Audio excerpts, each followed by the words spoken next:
Todos, eu saúdo-vos nesta manhã com a graça e a paz de nosso Senhor e Salvador Jesus. Nós hoje iremos, no quarto domingo do Advento, meditar em Mateus, no capítulo 1, do versículo 18 ao versículo 25. E conforme lemos aqui nesta manhã, o capítulo 2 do Evangelho de Jesus Cristo, segundo escreveu Lucas, e também o capítulo 2 de Mateus, nesta sequência, no dia 25 pela manhã, abordaremos o capítulo 2 de Lucas, o Evangelho do Jesus, segundo escreveu Lucas, e no dia 27, o capítulo 2 do Evangelho segundo escreveu Mateus. Mas hoje nós iremos ficar aqui, capítulo 1, do versículo 18 ao versículo 25. Está escrito assim na palavra do Senhor: Ora, o nascimento de Jesus Cristo foi assim. Estando Maria, sua mãe, desposada com José, antes de se ajuntarem, achou-se ter concebido do Espírito Santo. Então José, seu marido, como era justo e não queria infamar, intentou deixá-la secretamente. E projetando ele isso, eis que em sonho lhe apareceu um anjo do Senhor, dizendo: José, filho de Davi, não temas receber a Maria, tua mulher, porque o que nela está gerado é do Espírito Santo. E ela dará à luz um filho, e lhe porás o nome de Jesus, porque ele salvará o seu povo dos seus pecados. Tudo isso aconteceu para que se cumprisse o que foi dito da parte do Senhor pelo profeta, que diz: Eis que a virgem conceberá e dará à luz um filho, e ele será chamado pelo nome de Imanuel. Imanuel, traduzido é Deus conosco. E José, despertando do sonho, fez como o anjo do Senhor lhe ordenara e recebeu a sua mulher. E não a conheceu até que deu à luz seu filho, o primogênito, e pôs-lhe o nome de Jesus. Nesta manhã, portanto, nós iremos abordar o seguinte tema: o nascimento de Jesus Cristo. E eu vou introduzir mais uma palavra aqui depois de nascimento: o nascimento virginal de Jesus Cristo, ou a concepção virginal de Cristo. O relato de Mateus, meus irmãos, ele é breve, todavia muito prático. Ele concentra-se na reação de José e também no cumprimento das palavras proféticas relacionadas ao nascimento do Senhor Jesus no Antigo Testamento. Em todo o capítulo, Mateus ele coloca o nascimento do Senhor Jesus no âmbito da história e não da mitologia. É muito importante entendermos isto. Até mesmo no capítulo 1, logo no início, ele vai abrir com uma genealogia, demarcando a historicidade, essa linhagem piedosa até a chegada do Messias. E Mateus ele passa, portanto, nesta genealogia, no capítulo 1, da linhagem humana do rei, do descendente de David, do rei, e ele vai agora abordar a sua linhagem divina, mostrando agora que o nascimento do Senhor Jesus foi diferente de todas as outras pessoas indicadas naquela genealogia citada no capítulo 1. E uma vez que ele não nasceu de um relacionamento físico entre José e Maria, mas foi concebido por obra do Espírito Santo de Deus no ventre da Virgem Maria. Sua concessão, ela foi sobrenatural. O seu nascimento foi virginal. E aqui vemos que sua mãe, Maria, era virgem e ficou grávida pela obra do Espírito Santo. Esta, meus irmãos, é uma verdade que nenhuma mente humana é abrangente o bastante para compreender. Para nós, os crentes em Cristo Jesus, é suficiente nós sabermos que para Deus não há nada impossível.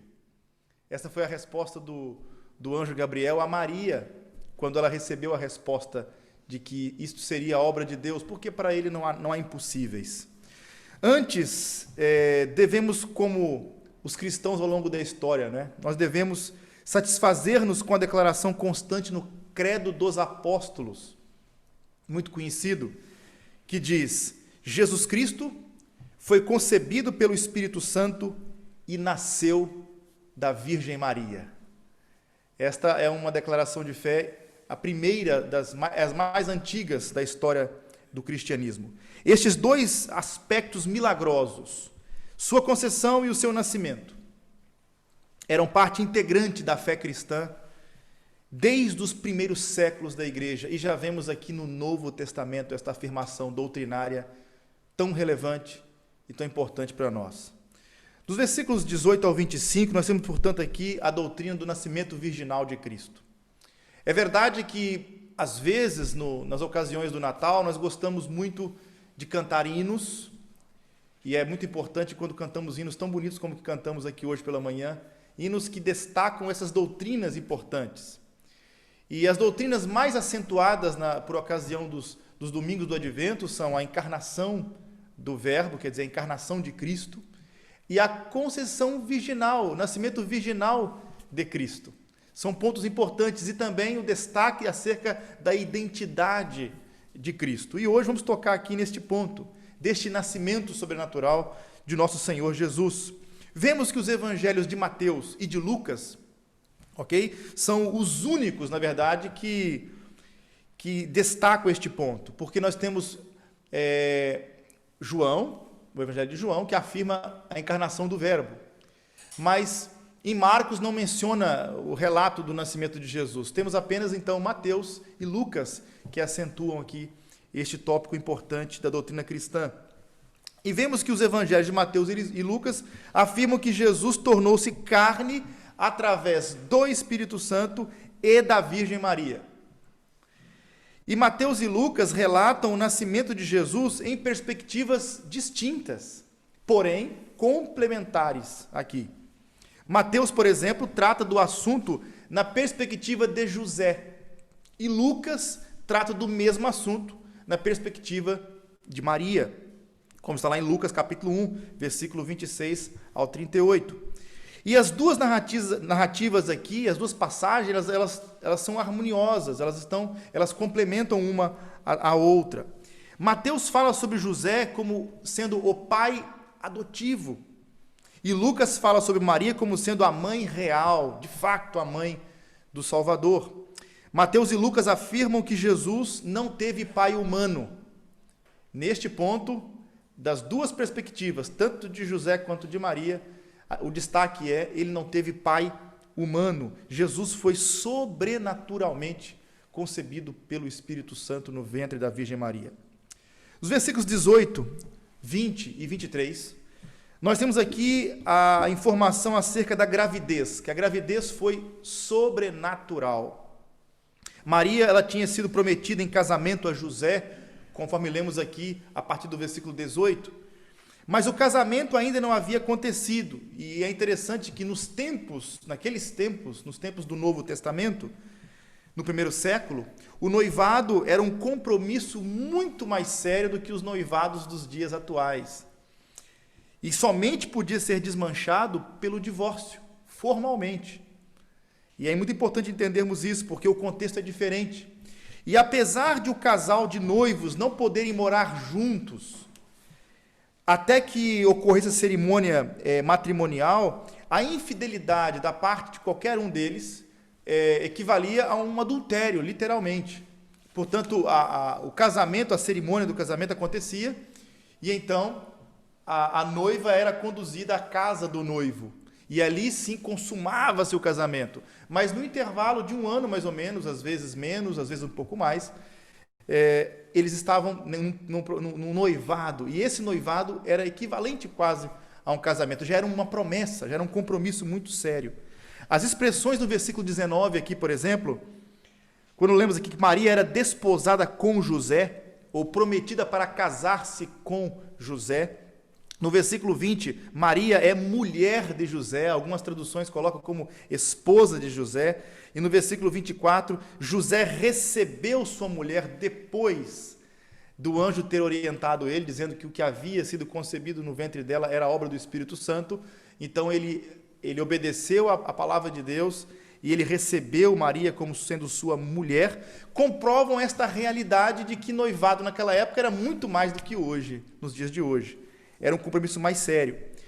E é interessante que foi exatamente aqui, neste intervalo do noivado à consumação do casamento, foi neste intervalo, nesse interregno, que o anjo Gabriel visitou Maria em Nazaré, como lemos lá em Lucas, capítulo 1.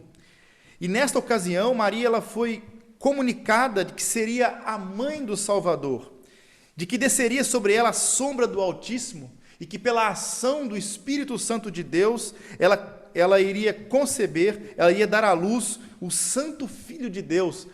É interessante aquela expressão em Lucas 1,35, porque o santo que de ti há de nascer será chamado o Rei dos Judeus, o Senhor que é o Cristo, o nosso Salvador. Nas palavras de Mateus, antes de Maria coabitar com José, antes de ter qualquer tipo de relação conjugal, de intimidade sexual com José, ela achou-se grávida pelo Espírito Santo de Deus. Portanto, o pai da criança no ventre de Maria, é bom destacarmos isso, não foi um amante ilícito. Tampouco foi José. A concepção de Jesus foi realizada pela obra divina do Espírito, cujo resultado, meus irmãos, temos aqui, foi um bebê nascido de uma virgem. Aqui está a gravidez milagrosa, a ação divina. Ao citar, por exemplo, no versículo 21 de Mateus capítulo 1, ao citar no versículo 21 o profeta Isaías, ele citou aqui Isaías capítulo 7, versículo 14, com muita clareza, quando ele faz a citação do profeta, Mateus ensina que Jesus nasceu do ventre de uma mulher que nunca havia estado com um homem, uma virgem. A palavra grega que Mateus usa para virgem foi a mesma palavra traduzida para a Septuaginta no Antigo Testamento, de Isaías capítulo 7, versículo 14, é parthenos. Parthenos significa uma mulher que nunca teve relações sexuais. Nunca tinha uma mulher virgem, literalmente. Isaías diz, por exemplo, eis que a virgem conceberá e dará à luz um filho, e lhe chamará Imanuel. Aqui em Mateus, meus irmãos, entretanto, o anjo vai destacar outro ponto. Enquanto Isaías disse que ele será chamado Imanuel, o anjo disse, e ele será chamado Jesus, porque ele salvará o seu povo dos seus pecados. E o termo Imanuel aqui, o que significa? Ele descreve o que Cristo faz. O termo Imanuel descreve o que Cristo faz, descreve o ato da encarnação. Ele será chamado Imanuel porque será a presença encarnada de Deus conosco. Ele é Deus conosco, mas o seu nome próprio será Jesus. Em hebraico, a opção seria Josué, o Senhor salva, o Salvador. O seu nome será Jesus, porque salvará o seu povo dos seus pecados. E ele explica a razão do nome, que destaca a missão de Jesus como sendo o Salvador.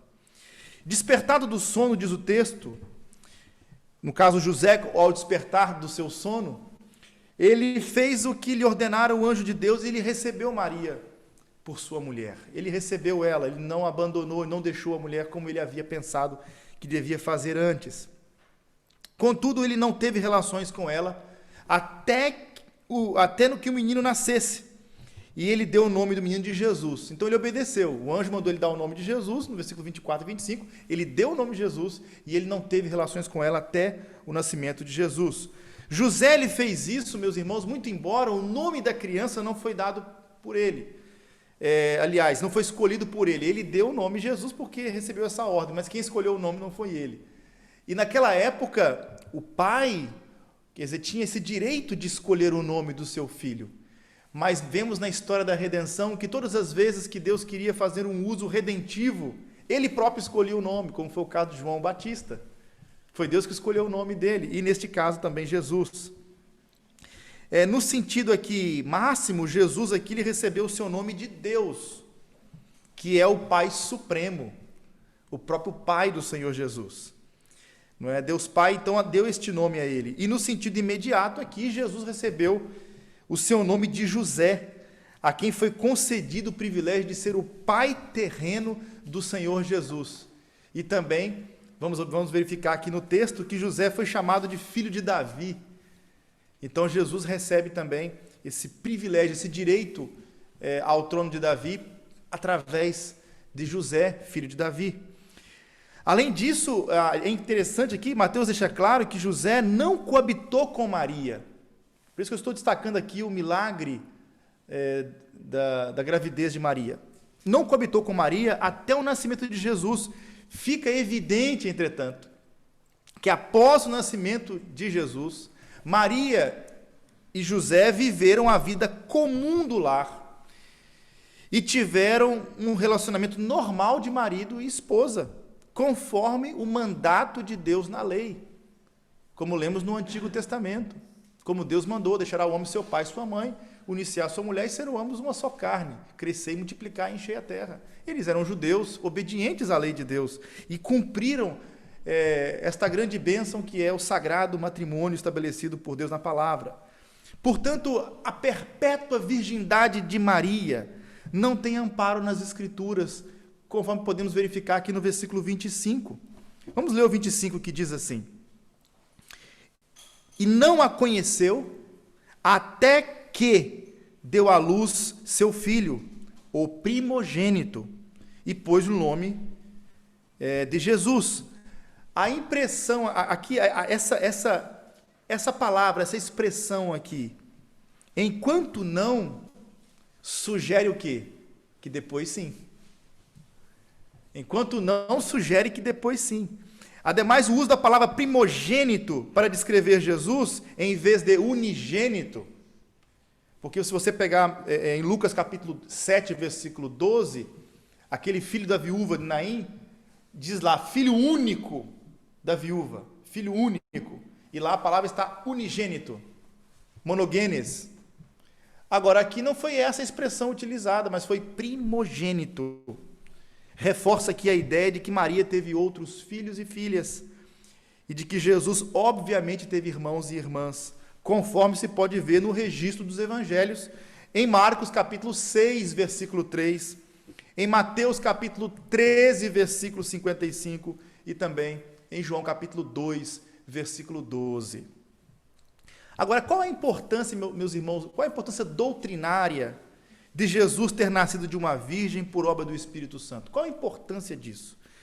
Se Jesus tivesse sido filho de José e Maria por geração natural, pelo concurso natural, ele teria herdado a culpa de Adão. Ele teria herdado o pecado adâmico. Ele seria um ser humano como nós, igual 100%, no sentido de ter entrado neste mundo pela via natural, pela geração natural. E por isso seria um pecador incapaz de salvar-se a si mesmo. E um pecador não pode salvar outro. Daí, também ele seria incapaz de nos salvar neste caso, não é? E para que ele pudesse salvar-nos, o Redentor, ele tinha que cumprir algumas exigências. Ele tinha que ser Deus, e ele tinha que ser um homem sem pecado. Porque para ser um salvador eficaz, ele não podia ser alguém que precisava de ser salvo. Ele tinha que ser alguém sem pecado. E este foi um modo que Deus elaborou no seu plano sábio e soberano, para que o seu filho entrasse nesse mundo sem se tornar um pecador. Assumiu a humanidade humana, assumiu a nossa humanidade, vestiu pele humana, assumiu a humanidade frágil e mortal, mas sem pecado. Sem pecado. E ele sendo uma só pessoa com duas naturezas.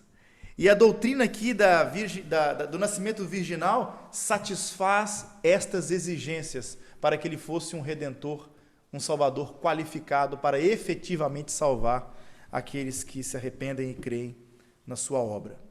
Portanto, é bom destacar que até o nascimento de Jesus não houve nenhuma relação conjugal sexual entre José e Maria. Jesus nasceu de uma virgem. Isso foi um milagre que o Senhor realizou no ventre da Virgem Maria. Versículo 19, vemos aqui também a conduta de José. Eu queria destacar a conduta de José. Primeiro destacamos o nascimento virginal, agora a conduta de José, que é interessante, porque quando a gravidez de Maria foi descoberta, vemos aqui que José, que era um homem justo, conforme o texto destaca, ele resolveu romper esta união, este noivado, resolveu rompê-lo em segredo, porque ele não queria envergonhá-la, ele não queria que a sua separação fosse pública. Deste modo, o escândalo seria evitado, pelo menos em público. Ele quis poupá-la nesse sentido. Até porque havia muitas implicações negativas contra Maria, se caso ele fizesse uma decisão pública e seria complicado para a vida dela. E José, aqui destaca esse ponto. Para ele estar ponderando deixá-la secretamente, é porque José, inicialmente, ele não acreditava na história de Maria, de que ela estava grávida sem que outro homem estivesse envolvido nisso. Ele pensava, não é? Quer dizer, alguma coisa aconteceu, ela não quer falar. José queria cumprir a lei, mas também queria demonstrar compaixão para sua amada. Ele não vai manter um relacionamento com uma mulher infiel, mas também ele não vai expor ela publicamente, destruindo a vida dela. Por mais que lhe custe, ele não quer fazer isto contra ela porque ele a amava. E era um homem justo também. Um homem sério na palavra, mas tinha compaixão e amava Maria. O anjo Gabriel apareceu para Maria, é bom destacar isto, mas não apareceu para José. O anjo anunciou a ela que ela ficaria grávida. E ela disse: cumpra-se em mim, Senhor, a sua vontade. Mas o anjo não apareceu para José, dizendo: ó José, o Senhor vai realizar um milagre no ventre da sua noiva. E ela vai conceber por obra do Espírito Santo. Ele não avisou para José antes, avisou para Maria. E é interessante que imediatamente após a visita do anjo a Maria, ela foi ao encontro de sua prima na Judéia e ali ficou por 3 meses, até o nascimento de João Batista. Ao retornar a Nazaré, sua gravidez, portanto, era notória. Então, quando ela chegou, já era notória que ela estava grávida. E é difícil para José entender isto, não foi fácil para ele. O texto informa que enquanto José ponderava aqui estas coisas no seu coração, na sua mente, um anjo do Senhor apareceu a ele, em sonhos, como diz o versículo 20, para convencer José de que Maria não fora infiel, ela não foi infiel, e que eles deveriam prosseguir com seus planos de casamento. Não deixe sua mulher, receba. Ela vai conceber e vai ter um filho, e você vai pôr o nome dele de Jesus. O que está acontecendo com ela é o cumprimento de uma profecia, não foi infidelidade. E aqui é interessante que o anjo chamou José, versículo 20, diz assim, versículo 20, e projetando ele isso, eis que em sonho lhe apareceu um anjo do Senhor dizendo: José, filho de Davi. Olha a expressão, José, filho de Davi. Quer dizer que o anjo chamou José de filho de Davi. José não deveria rejeitar Maria, conforme aqui o anjo disse a ele, através de uma ordem divina, é claro, mas conferir uma linhagem real a esta criança que vai vir, para que ele fosse filho de Davi, de acordo com a ordem judaica, de acordo com a lei judaica. Seu pai deveria ser legalmente filho de Davi, para que ele fosse descendente de Davi também. E legalmente, portanto, Jesus, ele era filho de José, ele herdou a sua linhagem davídica, porém, biologicamente, esse texto nos mostra, e Mateus sustenta que Jesus não era filho de José. Então, biologicamente não era filho, mas legalmente, sim, ele era filho de José, que o adotou. Ele nasceu da Virgem Maria mediante uma intervenção do Espírito Santo, que estava no ventre, portanto, de Maria. Não era fruto do pecado, como José inicialmente pensou, mas era fruto, obra do Espírito Santo no ventre de sua noiva. Na versão de Lucas, enquanto o anjo Gabriel, e é interessante diz o texto lá no capítulo 1 de Lucas, versículo 34 e o 37, quando o anjo Gabriel contou a Maria que ela havia concebido que ela iria conceber e que teria um filho, a jovem perguntou: como será isto? Pois não tenho relação com homem algum. Como é que isso vai acontecer se eu não tenho relacionamento com nenhum homem? Então ele responde para ela, o anjo: para Deus não há nada impossível. É interessante que para Isabel, que era estéril, mãe de João Batista, parece que Deus chegou tarde demais. Ela queria ter filho, nunca teve, aí na velhice estéril, aí Deus vai lá e dá um filho a ela. E para Maria, antes de consumar o casamento, ainda muito jovem, já vai ficar grávida. Parece que Deus chegou tarde para uma e cedo demais para outra. E isso para que ficasse claro que para Deus, estéreis, idosas podem gerar filhos para Ele. E virgens por obra dele também. Para Deus não há nada impossível. Este é o ponto. Quais são as aplicações ou as implicações práticas que podemos extrair aqui da conduta de José? José não era Jesus, José não era um anjo, José era um ser humano, mas um homem justo. E ele teve algumas atitudes que vale a pena nós considerarmos aqui.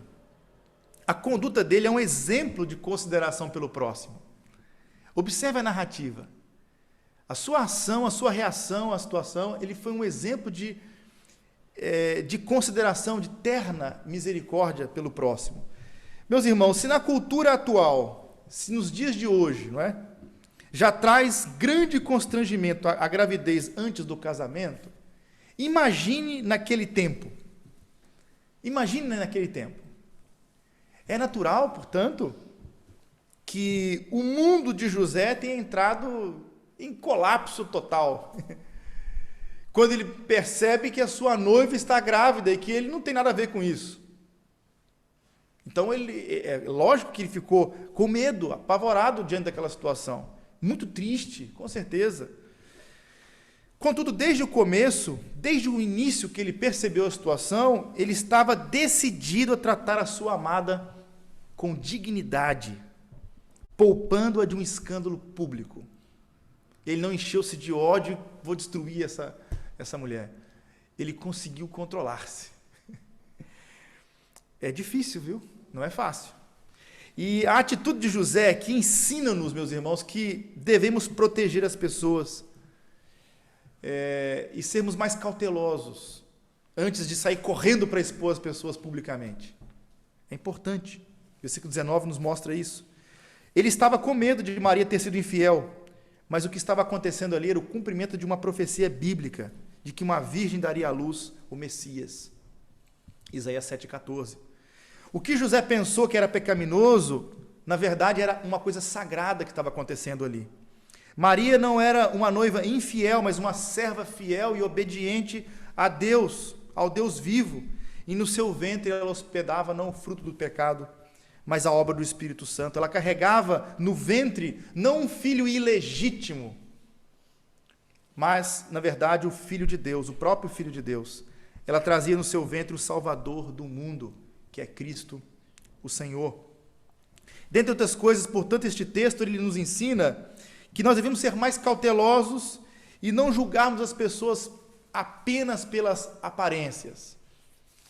A Bíblia nos ensina que devemos discernir as coisas, devemos avaliar as coisas, devemos testar as coisas, devemos julgar as coisas, mas não segundo a aparência, mas segundo a reta justiça, buscando sempre a direção divina, sendo cautelosos, tendo consideração pelo próximo e respeito pela palavra de Deus. E José fez isso. Era um homem justo. Nessa passagem também aprendemos que não devemos viver para agradar os homens, mas sim agradarmos a Deus. Observe que José estava a ponto de abandonar a Maria, no caso sua noiva Maria, e viver sozinho, renunciando o seu amor e a sua amada. Imagina a tristeza que não seria para José. Perderia a sua amada, viveria sozinho, teria que encontrar outra noiva. O medo da opinião dos outros, o medo das impressões dos outros, não é? Impressões infundadas, opiniões infundadas, pode levar-nos a fazermos coisas inconvenientes. infelizmente. E a Bíblia diz aqui que quem teme aos homens cai em ciladas, mas quem teme a Deus descansa. Provérbios 29, 25. Nós estudamos aqui o livro de Provérbios, muitas lições nesse sentido. Não tema aos homens. Nós temos que temer ao Senhor, esse é o princípio da sabedoria. Fazer a vontade dele. Mas não olharmos primeiro para a opinião das pessoas, para depois querer saber o que Deus pensa. Primeiro o que Deus pensa. É claro que precisamos nos preocupar também com o impacto de nossas ações nas pessoas, porque amamos a Deus, mas temos que amar as pessoas também. Mas não pode ser o contrário. Olhar primeiro o que os outros vão pensar e depois para saber o que Deus pensa sobre o assunto. Primeiro o que Deus pensa. Às vezes não compreendemos também os planos de Deus. Isso é uma coisa importante aqui. José não entendeu nada que estava acontecendo. E às vezes nós não entendemos o que Deus está fazendo. O modo em que ele decide trabalhar, né, na nossa vida. E José estava sofrendo aqui por algo que era oposto à realidade dos fatos. Ele estava sofrendo porque pensou, ela foi infiel, mas a realidade dos fatos não, que era uma obra divina que estava acontecendo. Ele não compreendeu o plano de Deus no primeiro momento. O que José pensou que poderia ser aqui a ruína do nome de Maria, o fim do seu relacionamento com ela, na verdade, imortalizou o nome de Maria, pois nela cumpriu-se a profecia, como vemos no capítulo 1, versículo 23.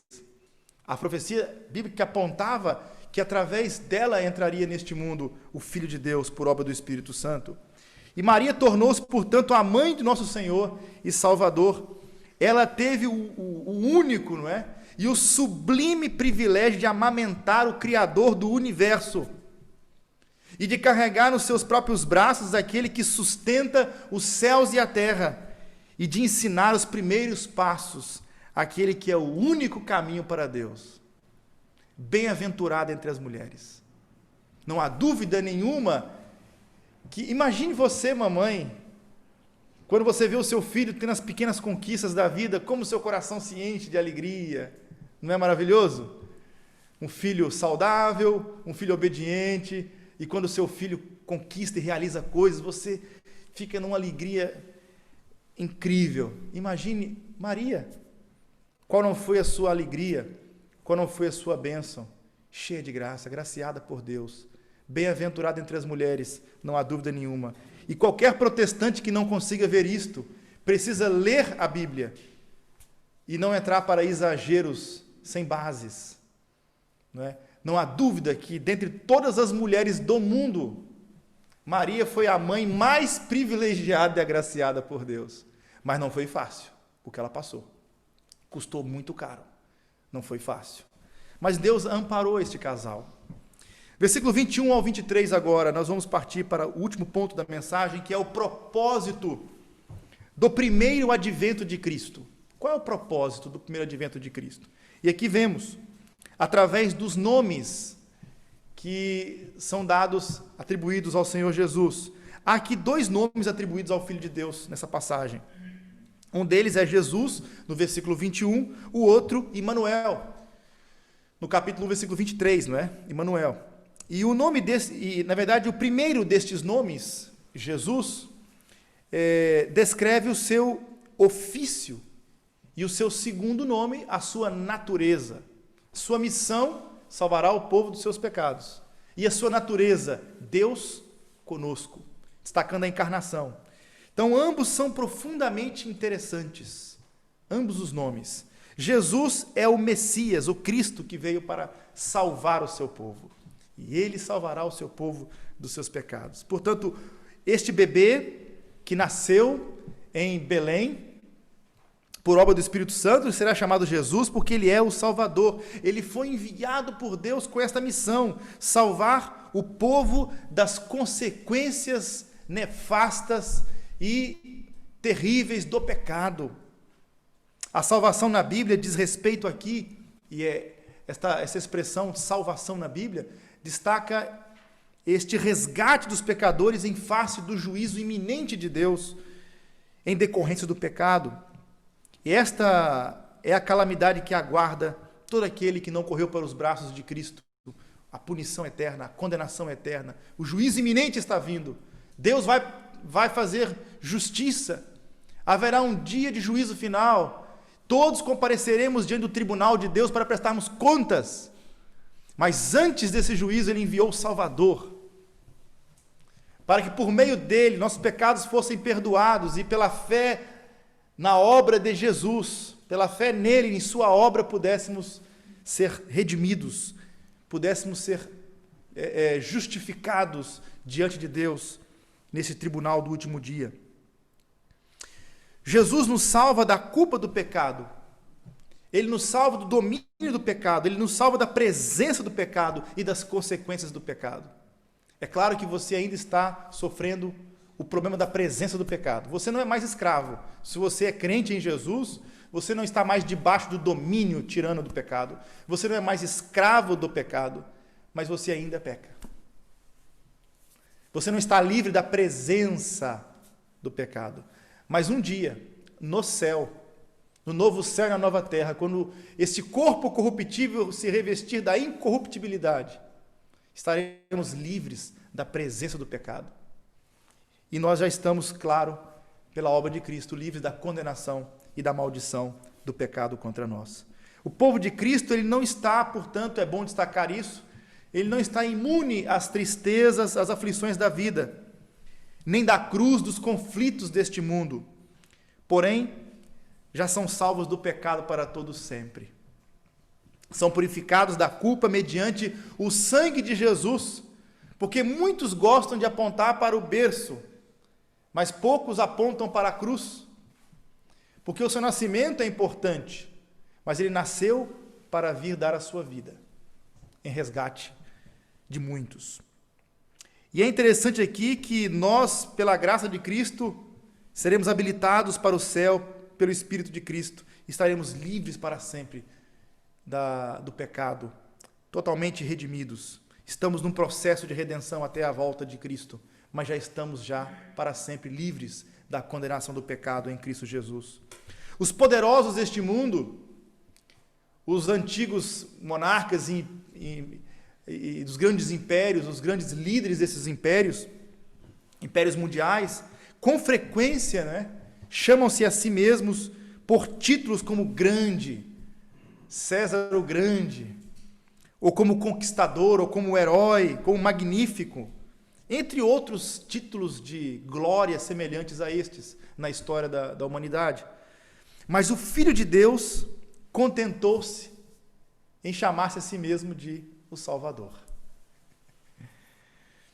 Porque Deus enviou o seu Filho ao mundo, não para que julgasse o mundo, mas para que o mundo fosse salvo por ele. É o que está em João capítulo 3, versículo 17. Ele veio porque todos pecaram, ele veio para salvar o seu povo dos seus pecados, foi para que os homens pudessem nascer de Deus, como dizia Santo Agostinho, para que os homens pudessem nascer de Deus, Deus primeiro nasceu dentre os homens, para inverter o curso da morte, e implementar aqui a vida, e nos conceder a vida, através de sua morte. Ele veio para morrer como um sacrifício perfeito, ele é o Cordeiro de Deus que tira o pecado no mundo, ele até nasceu num lugar próprio, numa estrebaria, onde se nascia geralmente os cordeiros mesmo. Ele é o Cordeiro de Deus que tira o pecado do mundo, João capítulo 1, versículo 29, ele deu a sua vida por suas ovelhas, como está em João capítulo 10, versículo 11, a sua morte, portanto, ela foi substitutiva, ela foi voluntária, ela entregou-se, deu-se a si mesmo por nossos pecados, como lemos em Gálatas 1, versículo 4. Ele é a demonstração definitiva e suprema do amor de Deus pelos homens, pelos pecadores. Deus prova o seu amor para conosco em que Cristo morreu por nós, sendo nós ainda pecadores. Romanos 5, versículo 6. E aqui no versículo 23 vemos o outro nome de Jesus. Aqui, outro nome que aparece aqui no versículo 23, atribuído ao Senhor Jesus. E este nome, Immanuel, destaca a natureza do nosso Senhor, como Deus que manifestou-se em carne. Ele é chamado Immanuel, ele é chamado Deus conosco, ou Deus por nós. Jesus é Deus conosco. Ele assumiu a natureza humana igual à nossa, em todas as coisas, exceto na tendência pecaminosa. exceto na inclinação para o pecado. Ele não era pecador, como nós. Apesar de sermos redimidos, ele já entrou neste mundo, ele nasceu sem pecado. Ele viveu sem pecado. E ele morreu pelos nossos pecados. Mas embora Jesus ele estivesse conosco em carne e sangue humanos, ao mesmo tempo ele nunca deixou de ser verdadeiro Deus. Ele é Deus conosco por isso. Porque sendo Deus, tornou-se um homem. Ele assume uma nova natureza. E isso acontece no ventre da Virgem Maria. A pessoa de Cristo, sendo Deus, torna-se homem. É impressionante isso. É um milagre difícil de explicar, mas revelado a nós na Escritura. Aquele cujo sangue foi, é interessante, ensinado a confiar, é o Deus Todo-Poderoso. Aquele cujo sangue nós somos ensinados a confiar é o Deus Todo-Poderoso. Confiamos no sangue dele, na sua obra. Toda a autoridade foi dada a Jesus no céu e na terra, o que diz lá em Mateus 28. Este Todo-Poderoso está ali frágil, enfaixado em panos e deitado numa manjedoura. Ninguém poderá arrancar você da mão de Jesus. Isso é o que a Bíblia nos diz.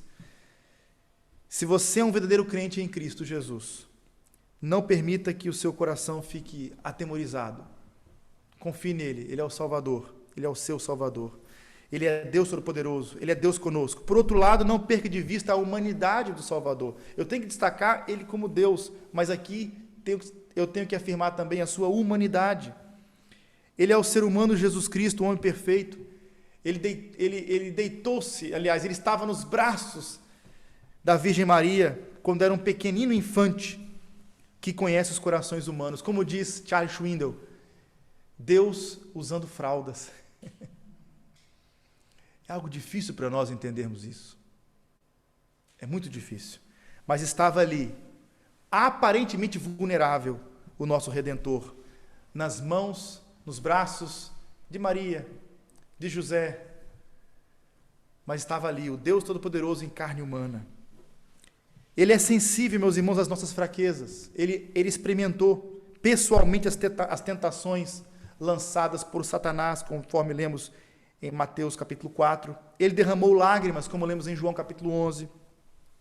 Ele sentiu dores profundas. Ele experimentou até a dor da morte.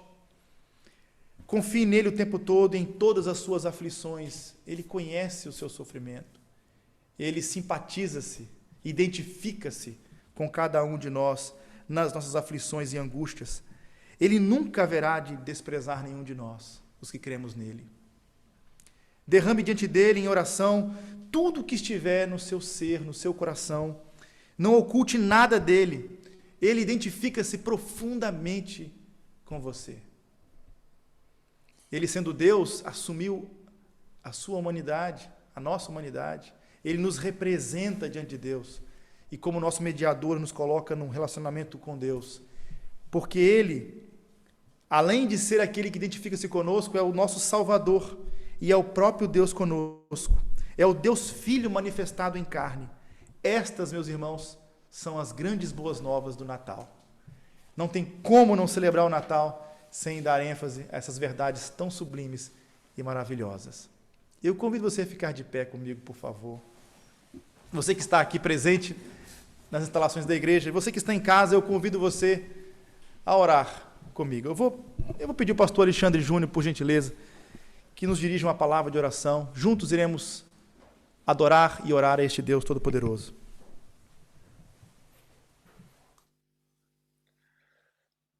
Pai nosso que estás nos céus, nós bendizemos-te e adoramos-te. Nós curvamo-nos diante da tua augusta presença em adoração e damos-te glória. Agradecemos-te, nosso Deus, porque no teu amor tão grande te manifestaste a nós na pessoa de nosso Senhor Jesus Cristo e te deste a nós, na sua pessoa, para nos salvar, nos limpar, nos lavar de todo o pecado. Agradecemos-te, Pai, pela tua palavra que tão claramente nos fala. Agradecemos-te, Senhor, porque, de facto, até nestes dois nomes, Emanuel, Jesus, a essência do Evangelho está tão claramente exposta. Ó nosso Pai, nós te agradecemos porque somos hoje teus, porque Jesus veio, porque Jesus deu a sua vida no Calvário, porque Jesus, o Deus que se fez homem, se deu por nós na cruz para nos salvar e nos dar uma vida maravilhosa, a vida eterna. E entretanto, nós nos encontramos aqui com o teu povo, separados, divididos, uns no templo, outros em casa, e nos sentimos tão distantes ao mesmo tempo que tão perto. Ó Deus, e os mais idosos são os que mais sofrem e sentem a desgraça desta provação. Ó Deus, abençoa a tua igreja, aviva a tua igreja, porque de facto este Natal que todos os anos celebramos não soa a Natal como os demais natais. É um Natal diferente, é um Natal estranho, é um Natal que de facto não nos transporta plenamente para a comunhão fraterna, em que sentimos uns nos outros a tua presença, a tua paz, o efeito deste maravilhoso milagre, o da encarnação de nosso Senhor Jesus Cristo, o da sua vinda ao mundo para salvar, buscar e salvar todo aquele que o confessa. Ó Deus, abençoa a tua palavra, que ela seja produtiva nos nossos corações e que nós todos, unidos em ti, possamos estar carinhosa e misericordiosamente uns ao lado dos outros, embora fisicamente distantes, para nos ajudarmos e nos entreajudarmos a sustentar a nossa vida e a nossa fé e a nossa relação tão próxima, tão íntima contigo, com o Senhor Jesus.